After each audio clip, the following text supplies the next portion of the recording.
Well, in terms of mortgage, the federal government, hold on a second, let me. If you're at 75,000. Yeah.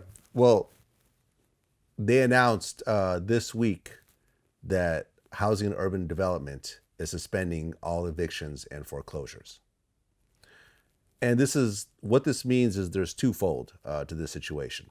Number one, public housing, the housing projects, Section 8, and so forth, those people can't be evicted.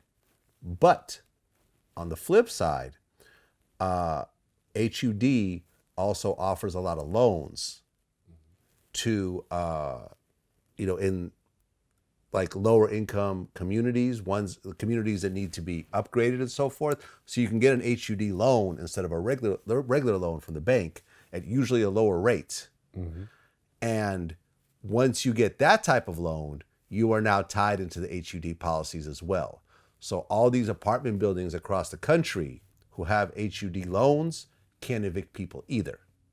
Mm. See what I'm saying? So it's not just applied to Section 8 housing projects. A lot of people will have their evictions frozen, which is great because you do not want a mass amount of people becoming homeless right now. Right. And you don't want them on the street. Yeah. So imagine what we're also learning.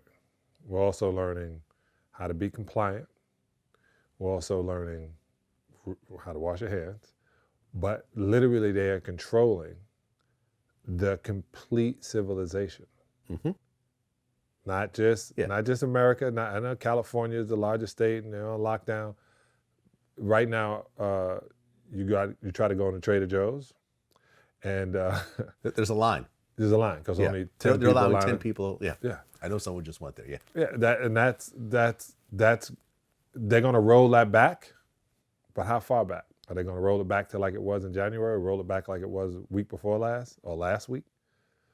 No, they're not. Right, but that's only Trader Joe's. Other, you go to Albertsons or Erewhon or those places are all open, regular. Some people are wearing gloves. I mean, all the employees are wearing gloves. Yeah, the regular world doesn't have Erewhon, only here in California. Yeah, it kind of hit me also because I was at Erewhon this morning, and for those that don't know, Erewhon is kind of like a Whole Foods on steroids. Yeah, that's what. And they got a great immunity shot. Everything they got it all. Yeah, but it's really expensive. It's like twice the price of Whole Foods. Hey, right? You get what you pay for. I remember I was in the deli section. And I said, can I try some of the kale salad? And they're like, we're no longer giving free samples. I'm like, oh, yep, there you go. Right. things are changing. Yeah, things happen September 11th. Right. Take for granted getting to the airport. Yo, come on, let me on the flight. Come on, open the door, man. I ran all the way here. Okay, they would open the door. They can't do that now. Nah. Right? They can't do that. They can't open the door. Everybody is uptight still. Getting through TSA, you should be naked. They don't want you to travel with anything. Just ass naked getting on the flight. I had like a travel outfit, man. It had no metal on it. I wore the same sneakers. People were like, didn't you just have that on? I said, this is what I travel in. That's the smart way.